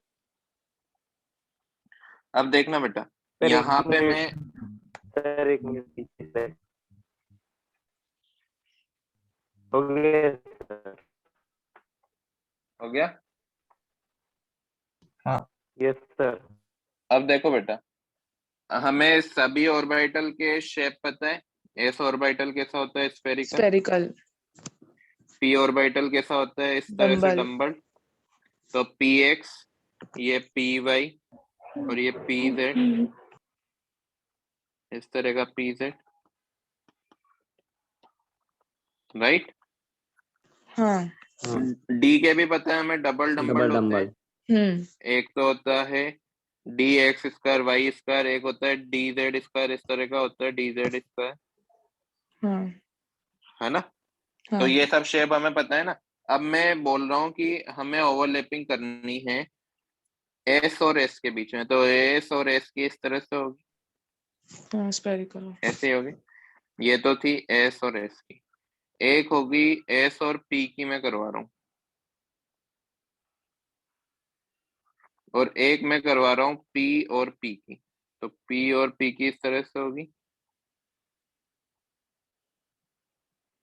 सबसे अच्छी ओवरलैपिंग हम किसको मानेंगे? एस और एस एस को, और एस एस। और पी को, कि पी और पी को? एस और एस एस। और एस। नहीं बेटा, ये बच्चे हमेशा गलती करते हैं, ऐसे बहुत कम बच्चे हैं जिन्होंने सही आंसर दिया इसका। सबसे अच्छी ओवरलैपिंग है ना बेटा, पी और पी की होगी। क्यों होगी? देखो, अगर आपको लंबी सी रिबन बनानी है, रिबन समझते हो क्या होती है? हाँ बालों में हाँ। लगाने। तो कागज की रिबन बनानी है तो आप इस तरह से सर्कुलर पेपर लेकर इस तरह से रिबन बनाओगे क्या? नहीं। नहीं ना। आप तो इस तरह से बनाना चाहोगे कि मेरी रिबन सबसे स्ट्रॉन्ग इसी तरह से बने, ये वाली स्ट्रॉन्ग होगी कि सर्कुलर वाली? बताओ। नीचे वाली चेन नीचे वाली ज्यादा होगी। मतलब हमें ये पता है ना एस ऑर्बिटल क्या होता है? नॉन डायरेक्शनल होता है, जबकि पी डी एंड एफ ये क्या होते हैं? डायरेक्शनल होते हैं। तो जितना ज्यादा डायरेक्शनल नेचर बढ़ता जाएगा उतनी ज्यादा अच्छे से ओवरलैपिंग होती जाएगी। बात समझे? हाँ सबसे अच्छी ओवरलैपिंग किसकी होगी? पीपी की, उसके बाद एसपी की, और सबसे कम एसएस। समझ आया? हाँ, हाँ समझ आया? सर। हाँ ये वाली चीज मैं लिखाऊंगा अभी, ये अभी मैंने समझा है। लिखो इसको। बिटवीन टू सबशेल, इंपॉर्टेंट है बेटा, ये ध्यान रखना है ना, हमेशा गलती करते हैं बच्चे इसमें, तो ऐसे पॉइंट हमारे लिए इंपॉर्टेंट हो जाते हैं जिनमें बच्चों को गलती करने के चांसेस ज्यादा। Between two subshell of same shell, more is the directional nature,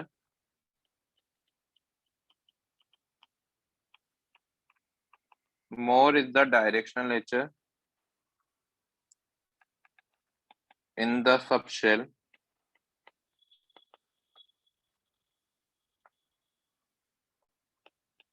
more will be the extent of overlapping। ये वही पॉइंट लिखा है जो मैंने अभी आपको समझाया था। मतलब एसएस की ओवरलैपिंग एसपी से कमजोर होगी और पीपी से और कमजोर होगी, है ना। लेकिन ये तब जब हमारे शेल सेम हो। ऐसा नहीं है कि आप 2p की 3p से ओवरलैपिंग करवा रहे हो तो उसको आप स्ट्रॉन्ग मान लोगे। 2p से 3p कैसा दिखेगा, इस तरह से देखना, ये 2p, और 3p कुछ इस तरह से दिखेगा, देखना इस तरह से, बड़ा। हाँ, है ना। तो ये ओवरलैपिंग खराब है, फिर तो एसएस की ज्यादा अच्छी, ठीक है। सेम शेल की होगी तो फिर हम कंपेयर करेंगे तो पीपी ओवरलैपिंग सबसे अच्छी, उससे बुरी एसपी, और सबसे बुरी एसएस। क्लियर है? Yes sir. हाँ सर। ठीक है। अब हम देखने वाले हैं टाइप्स ऑफ ओवरलैपिंग को। दो तरह की ओवरलैपिंग होती है। नेक्स्ट हेडिंग लिखो, types of overlapping.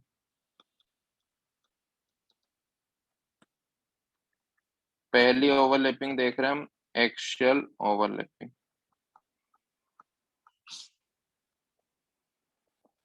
Axial overlapping, इसको हेड ऑन भी बोलते हैं बेटा, दोनों में कंफ्यूज नहीं होना है, दोनों सेम ही है, ठीक है। अब इस चीज को ध्यान से देखना, हमें ना हर टाइप की ओवरलैपिंग में एक चीज डिसाइड करेंगे, इसको बोलते हैं इंटर न्यूक्लियर एक्सिस। क्या बोल रहे हैं इसको? Inter nuclear axis. Inter nuclear axis का मतलब ये है कि एक एक्सिस को हमने स्टैंडर्ड मान लिया। क्या मान लिया? स्टैंडर्ड मान लिया। स्टैंडर्ड। अब हमें ना उसके रेस्पेक्ट में देखेंगे, हर ओवरलैपिंग को उसी के रेस्पेक्ट में देखा जाएगा। 99% केस में इंटर न्यूक्लियर एक्सिस को है ना हम जेड मानते हैं, मतलब जेड एक्सिस के थ्रू हम ओवरलैपिंग देखने वाले। क्लियर है? मतलब हमने, जैसे हम मान के चलते हैं ना कि हमने एक आइडियल बना दिया है कि इस आइडियल जैसा बनना है। जैसे अपन जितने भी अभी आप लोग बच्चे पढ़ रहे होंगे तो आपका एक एम होगा कि हम मुझे उस जैसा बनना है, तो आपके वो हाँ आइडियल है। तो उसी तरह से यहाँ पे ओवरलैपिंग के टाइम में भी हमने एक एक्सिस को आइडियल मान लिया है कि इस एक्सिस के थ्रू हम सारी ओवरलैपिंग को जज करने वाले। क्लियर है? ये हाँ स्टैंडर्ड मान लिया हमने। अब जो ये जो एक्सियल ओवरलैपिंग है, एक्सियल ओवरलैपिंग तब होगी जब z एक्सिस के ऊपर हो। जैसे हमने pz और pz को मिलाया, ओवरलैपिंग किस तरह से होगी pz और pz की? इस तरह से। ये इंटरन्यूक्लियर एक्सिस थी हमारी z, और उसके ऊपर हो रही है, उसके अलोंग हो रही है, तो उसको हम क्या बोलेंगे? एक्सियल और हेड ऑन। क्या बोलने वाले? एक्सियल और हेड ऑन। हम्म, एक और बार मैं एक पॉइंट लिखवा देता हूँ, पहले मैं यहाँ पर, पहले ये हेडिंग लिखो अच्छे से, फिर मैं समझाता हूँ और अच्छे से।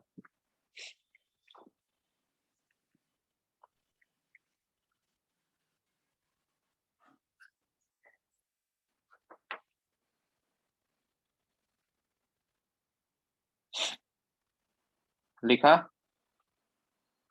हाँ इसमें सर। लिखना, हाँ हो गया। overlapping which takes place along internuclear axis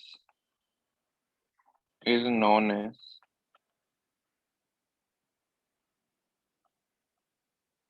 axial overlapping.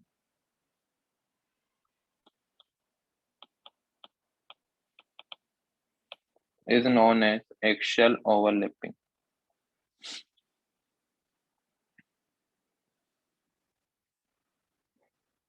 लिखा? हाँ चलो लिख लिया सभी ने? हाँ सर लिख लिया। अब बेटा मैं है ना आपको हाँ। 2 ओवरलैपिंग के डायग्राम बना के दिखा रहा हूँ।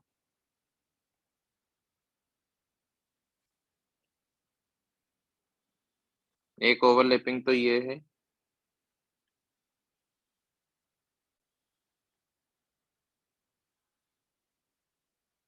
और एक ओवरलैपिंग ये है। कौन सी ज्यादा स्ट्रॉन्ग मान रहे हो आप? फर्स्ट वाली। फर्स्ट वाली। हमने यहाँ पर भी z एक्सिस, ये z एक्सिस को इंटरन्यूक्लियर एक्सिस माना था, यहाँ पर भी z एक्सिस को इंटरन्यूक्लियर एक्सिस माना था। अब z एक्सिस हमारी इंटरन्यूक्लियर एक्सिस है, तो ऑफ कोर्स ये pz एंड pz की ओवरलैपिंग होगी, राइट? और यहाँ पर भी z एक्सिस इंटरन्यूक्लियर एक्सिस है, तो यहाँ पर ये px या फिर px की होगी या फिर py प्लस py की होगी, हाँ। राइट? जब भी इंटरन्यूक्लियर एक्सिस के अलोंग ओवरलैपिंग हो रही है तो उसको हम क्या बोलेंगे? Axial overlapping. क्या बोलेंगे? Axial overlapping. एक्सियल। और आपको खुद को दिख रहा है कि ये स्ट्रॉन्ग बॉन्डिंग है, स्ट्रॉन्ग ओवरलैपिंग हो रही है, मतलब स्ट्रॉन्ग बॉन्ड फॉर्म हो रहा होगा यहाँ पे, है ना? स्ट्रॉन्ग बॉन्ड फॉर्म हो रहा है तो उस बॉन्ड को हम क्या बोलेंगे? Sigma bond. मतलब जब भी एक्सियल ओवरलैपिंग होगी तो कौन सा बॉन्ड फॉर्म होगा? Sigma bond. बात समझ आ रही है? हाँ समझ। क्लियर है? यहाँ पर देखो, यहाँ पर z इंटरन्यूक्लियर एक्सिस थी, py प्लस py की ओवरलैपिंग हुई या px प्लस px की ओवरलैपिंग। तो ये तो वीक टाइप की ओवरलैपिंग है ना, थोड़ी बहुत ही ओवरलैपिंग हो पा रही है, हाँ है ना? हाँ। तो इसको हम बोलेंगे साइडवेज। क्या बोलेंगे? साइडवेज। क्या लिखेंगे इसको? अगर इंटरन्यूक्लियर एक्सिस के बिलो या अबव ओवरलैपिंग होती है, इंटरन्यूक्लियर एक्सिस के ऊपर नहीं, बिलो या फिर अबव, यहाँ पर या फिर यहाँ पर, अलोंग नहीं होनी चाहिए, नीचे तो ऊपर। उसको हम क्या, हाँ नीचे या फिर ऊपर होनी चाहिए, अलोंग नहीं होनी चाहिए, ठीक है? तो उसको हम क्या बोलेंगे? Sideways overlapping. इसकी वजह से क्या बनेगा? पाई बॉन्ड बनेगा। Pi bond, okay. ठीक है। अब एक चीज ध्यान दो, एस ऑर्बिटल तो नॉन डायरेक्शनल होता है ना? एस ऑर्बिटल तो नॉन डायरेक्शनल होता है, उसमें px py pz तो हो ही नहीं सकता, नहीं हो सकता। तो इंटरन्यूक्लियर एक्सिस कोई भी हो, वहां पे कौन सी ओवरलैपिंग होने वाली है? फर्स्ट वाली, एक्सियल ओवरलैपिंग होने वाली। मतलब जब भी एस और एस ऑर्बिटल ओवरलैप करेंगे तो कौन सी ओवरलैपिंग होगी? Axial overlapping. एक्सियल ओवरलैपिंग होगी। क्या मैं इस तरह की ओवरलैपिंग कर सकता हूँ क्या? बेटा ये लिखवा मैं सारा एक साथ दूंगा। हाँ। इस तरह की ओवरलैपिंग कर सकता हूँ? नहीं हो सकता। नहीं हो सकता। तो ये कौन सी ओवरलैपिंग हो गई? ये हो गई जीरो ओवरलैपिंग। Zero overlap. मैं क्या इस तरह की ओवरलैपिंग कर सकता हूँ क्या? नहीं। नहीं, इस तरह की कर सकता नहीं हूँ। नहीं इस आपने तरह तो की सेम कर इसमें सकता की बोला था ना बेटा। ये हमारा ESP है जो ना? एस ऑर्बिटल, हाँ एस ऑर्बिटल जो है वो नॉन डायरेक्शनल है। नॉन डायरेक्शनल है तो उसमें कोई किसी प्लस के साथ माइनस नहीं होगा। हाँ, तो ये कौन सी हो जाएगी ओवरलैपिंग? एसपी ओवरलैपिंग हो जाएगी। ये जेड इंटरन्यूक्लियर, और ये कौन सा होगा? पीजेड होगा। ये कौन सा था? ये तो एस था, ये लेकिन ये पी एक्स था, तो ये ओवरलैपिंग नहीं हो पाई। ठीक है ना? तो एस ऑर्बिटल जब भी ओवरलैपिंग करेगा हमेशा कौन सा बॉन्ड बनाएगा? एक्सियल।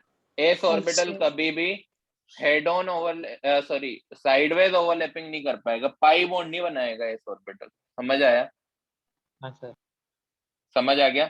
अब मुझे बताओ, इस तरह की ओवरलैपिंग हो सकती है क्या? इस तरह की? नहीं।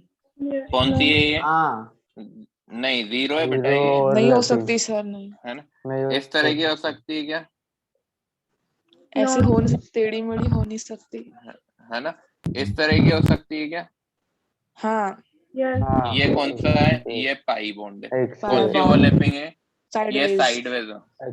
तो इतना समझ आया है क्या? लिखवा दूं हाँ अब एक एक समझ करके? गया। हाँ ठीक है, तो दूसरा पॉइंट लिखो एक्सेल में। Due to axial overlapping, due to axial overlapping, sigma bond is formed due to axial overlapping, sigma bond is formed।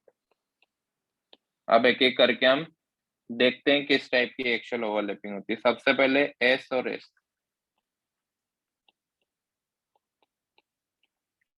इसमें लिख लेना एस एस ओवरलैपिंग में, since S orbital is non-directional in nature,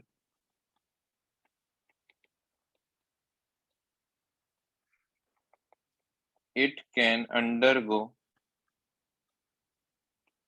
only head-on or axial overlapping।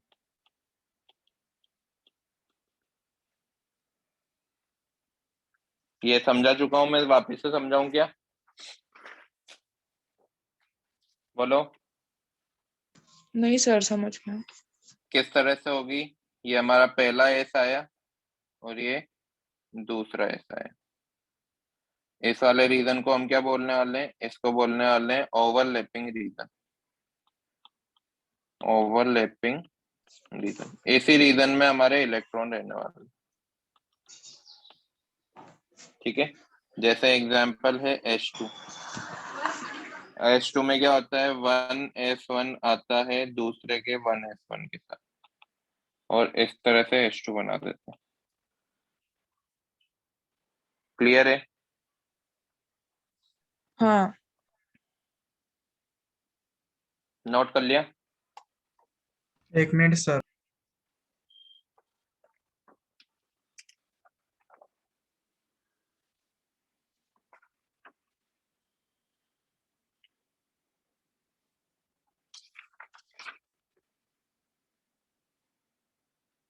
हो गया। दूसरे type की axial overlapping है बेटा sp ओवरलैपिंग।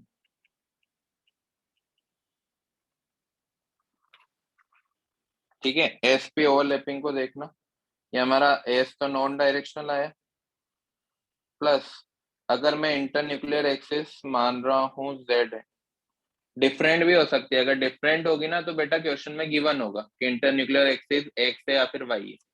लेकिन अगर क्वेश्चन में गिवन नहीं है तो क्या मानना है? z मानना जेड है। मानना है। ठीक है, तो अब हमने इंटरन्यूक्लियर एक्सिस मान चुके हैं क्या? z। तो हमें लेना पड़ेगा क्या? pz, तभी जाके एक्सियल ओवरलैपिंग होने वाली। ये मिलकर किस तरह की ओवरलैपिंग करेंगे? इस तरह की।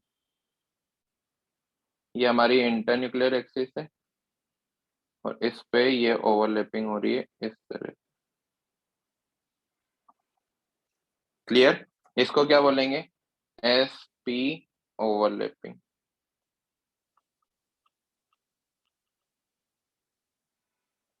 कौन सा रीजन है ये वाला रीजन है ओवरलैपिंग रीजन। एग्जांपल देखना, HF, HCl, HBr, HI, H2S, NH3। अभी मैं एक आध एग्जांपल बताता हूँ आपको किस तरह से होगा।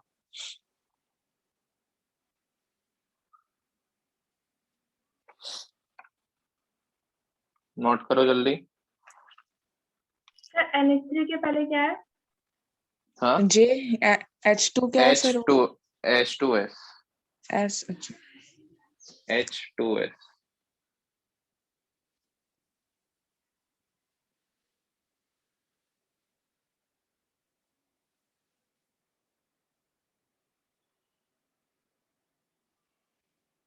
हो गया। हो गया? अब देखो HF को देखो, H तो कौन है? जो आया है 1s1 के साथ, मतलब इस तरह का इसका तो बॉन्ड होगा। इस तरह की कॉन्फ़िगरेशन होगी। फ्लोरीन, फ्लोरीन की क्या होती है 1s2 2s2 2p5 हम्म, 2p5 बनाऊंगा तो इस तरह से बनेगा 3 और इसको मुझे अपोजिट चार्ज रखना पड़ेगा। ओवरलैपिंग कहाँ होगी? इन दोनों के बीच में। तो ये कौन कौन के बीच में हो रही है? 1s और 2p के बीच में। 2p तो 1s और 2p के बीच में कौन सी ओवरलैपिंग हो रही है? हेड ऑन ओवरलैपिंग हो रही है ना। हम एक्सियल ऐसे ही तो ओवर लिखते हैं, एच एफ को ऐसा ही लिखते हैं। ये वाला कौन सा बॉन्ड है बेटा? सिग्मा बॉन्ड ही तो है, सिग्मा बॉन्ड ही है ना, पाई बॉन्ड तो नहीं है ये। ना पहला बॉन्ड सिग्मा हमेशा सिग्मा बॉन्ड होता है, दूसरा बॉन्ड हमेशा पाई बॉन्ड होगा। ठीक है, तो पहला बॉन्ड जब भी बनेगा किस ओवरलैपिंग की वजह से बनेगा? एक्सियल ओवरलैपिंग की वजह से बनेगा। अब एक क्वेश्चन आता है बेटा कि ओवरलैपिंग बताओ इनमें से कौन सा, चलो इनको है ना मैं क्वेश्चन लिख देता हूँ। हमें इंक्रीजिंग ऑर्डर ऑफ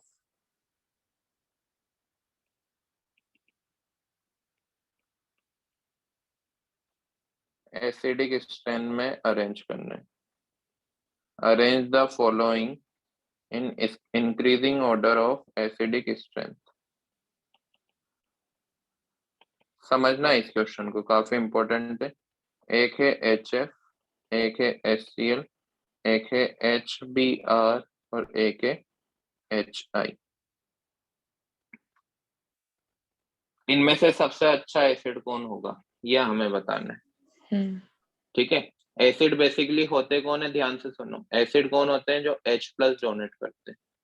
तो H+ डोनेट करने के लिए जो इजीली H और जो हेलोजन है उनका बॉन्ड ब्रेक कर देगा वो सबसे अच्छा एसिड होगा कि नहीं होगा? Yes sir. हाँ होगा। अब यहाँ पे जो ओवरलैपिंग हो रही थी वो कुछ इस तरह से हो रही थी 1s और 2p के बीच में। यहाँ पे जो ओवरलैपिंग हो रही है वो इस तरह से हो रही है 1s और 3p के बीच में। यहाँ पर ओवरलैपिंग हो रही है जो और भी बड़ा बन रहा है सेकंड है वाला ना। बड़ा हो रहा। सबसे खराब लेस इफेक्टिव ओवरलैपिंग कौन होगी? आयोडीन वाली, आयोडीन है ना। क्यों हो रही है आयोडीन वाली? क्योंकि बॉन्ड लेंथ क्या होती जा रही है? इंक्रीज होती जा रही है। इस तरह से भी बना सकता हूं मैं कि यहाँ पर ये आया और इसकी ये HF बन गया, तो बॉन्ड लेंथ सबसे कम किसकी होगी? HF होगी ना। HCl की थोड़ी और बॉन्ड लेंथ इंक्रीज होगी, थोड़ी HCl बड़ी HBr की और बड़ी होगी। बॉन्ड लेंथ इंक्रीज होती जा रही है ना। तो जैसे जैसे बॉन्ड लेंथ इंक्रीज होती जा रही है क्या होती जा रही है? बॉन्ड स्ट्रेंथ कम होती जा रही है। बॉन्ड स्ट्रेंथ कम मतलब वो इजीली ब्रेक हो जाएगा। अब बताओ सबसे इजीली कौन ब्रेक होगा? HI। HI HI सबसे इजीली ब्रेक होगा, मतलब सबसे हाँ स्ट्रॉन्ग एसिड कौन? HI। HF देन HBr। HF सबसे स्ट्रॉन्ग तो ना बेटा, सबसे वीक एसिड होगा ना HF तो। उसका देन बॉन्ड तो HCl। ज्यादा है ना पर हाँ, बॉन्ड बॉन्ड स्ट्रॉन्ग है तो बॉन्ड स्ट्रॉन्ग है तो H इजीली तो ना बाहर निकलेगा, स्ट्रॉन्ग बॉन्ड है ना, इजीली नहीं टूटे। जिसका वीक बॉन्ड होगा वही तो H को बाहर निकालेगा। अच्छा हाँ कंफ्यूजन, समझ गया। कंफ्यूजन है क्या? नहीं समझ गया। पक्का? हाँ सर। तो सबसे सर अच्छा एक बार एसिड कौन? बताना। वापिस से बता रहा हूँ। देखो यहाँ पे जो ओवरलैपिंग हुई वो 1s और 2p के बीच में ही, अभी मैंने ऊपर बताया भी सही। यहाँ पे ओवरलैपिंग क्या हो रही है? 1s और 2p की। यहाँ पर किसकी होगी? 1s और 3p की। यहाँ पर 1s और 4p की, और यहाँ पर 1s और 5p की। सबसे लेस इफेक्टिव किसकी ओवरलैपिंग है? 1s और 5p की। अरे मान लो कि अभी कैटरीना कैफ और उसकी शादी हुई विक्की कौशल की, दोनों की हाइट लगभग सेम थी तो हाँ जोड़ी अच्छी लग रही थी। लेकिन कैटरीना की कैफ की शादी हम खली के साथ करवा देते तो जोड़ी अच्छी थी क्या? नहीं नहीं सर। खली को तो जानते हो, नहीं थी ना। खली तो सर ऐसा 7 पहाड़ फुट का जैसा है सर लंबा। वो 7 फुट का। हाँ, है ना। तो अगर दो सेम हाइट के साथ शादी होती है तो अच्छे लगते हैं ना कपल। अगर एक तो हाँ। पहाड़ और एक जो चुईया टाइप की, तो फिर अच्छी तो ना लगी। तो वही है यहाँ पर, ये बेचारा हाइड्रोजन तो छोटा सा रह गया, आयोडीन काफी बड़ा हो गया। तो आयोडीन के बड़े होने की वजह से बॉन्ड लेंथ इंक्रीज होगी होगी ना। बॉन्ड लेंथ क्या होती है? दोनों के न्यूक्लियस के बीच की डिस्टेंस, उसको हाँ। बोलते हैं बॉन्ड लेंथ। और बॉन्ड लेंथ इंक्रीज हो रही है तो Bond बॉन्ड order कम हो स्ट्रेंथ रहा है। क्या हो रही होगी? डिक्रीज हो रही होगी bond strength, bond energy. Bond energy decrease मतलब कम एनर्जी लगेगी उस बॉन्ड को तोड़ने में, है ना। हाँ हाँ। अब कम एनर्जी लगेगी मतलब सबसे इजीली बॉन्ड कौन सा ब्रेक होगा? HI का कि HF का? अच्छा HF का। HI का। सॉरी अरे बेटा HI HF का। का क्या? HI और का। अच्छा HI की बॉन्ड ले, अरे मैंने अभी आपको बताया था, एक बॉन्ड है इतना बड़ा और एक बॉन्ड है इतना सा, कौन सा इजीली टूटेगा? घर पे एक बड़ा धागा लेना, बड़ा बड़ा वाला। बड़ा घर पे एक धागा लेना अपनी फिंगर के बराबर, और एक धागा लेना अपने पूरे हाथ के बराबर। दोनों को तोड़ने की प्रैक्टिस करना, कौन ज्यादा इजीली टूटता है ना। तो बड़ा इजीली टूटेगा, बड़ा इजीली टूटेगा तो उसकी वो इजीली टूट रहा है तो इजीली H प्लस कौन डोनेट करेगा? HI। इस वजह से हाँ, सर। HI सबसे स्ट्रॉन्ग है, then HBr, then HCl, then HF। समझ आ गया? हाँ पक्का? सर। हाँ। तो ये आज की क्लास में हमने एक्सियल ओवरलैपिंग सीखी। नेक्स्ट वाली क्लास में आपको होमवर्क पता ही है, DPP नंबर 8, जो कि JEE एडवांस की DPP है। आपको कोशिश करनी है, अभी संडे का दिन भी है, कल आपका एग्जाम है, बेस्ट ऑफ लक। लेकिन एग्जाम के बाद DPP जरूर सॉल्व करना, है ना। मैं किसी से भी रैंडमली पूछ सकता हूँ कोई सा भी क्वेश्चन, तो आप मेक श्योर रहना कि आपको सारे क्वेश्चन हुए हो। अगर नहीं भी हुए तो कोई बात नहीं, है ना। हम आइंस्टाइन तो है नहीं जो हमसे हमेशा ही 100% क्वेश्चन होंगे। मान लो 50% ही हुए, लेकिन वो 50% जो नहीं हुए वो हमें करने की कैसे होंगे, हमें पता लगाना है। क्लियर हो जाएगी DPP 8? हाँ सर। हाँ हाँ सर। हाँ सर। ठीक है, इसके आगे की कहानी नेक्स्ट क्लास में सुनाता हूँ। Clear? Bye sir, have a nice day. चलो बाय। मैं कोशिश Bye, करूंगा sir. बेटा कल के दिन मैं आपका लेक्चर अपलोड कर सकूं, है ना। कल मेरी छुट्टी है तो मैं बाय कोशिश सर। करूंगा कि वीडियो डाउनलोड करूं। हाँ sir. Yes sir. Bye okay sir, bye sir. Bye sir, have a okay nice sir, day. Bye sir. Bye. Bye.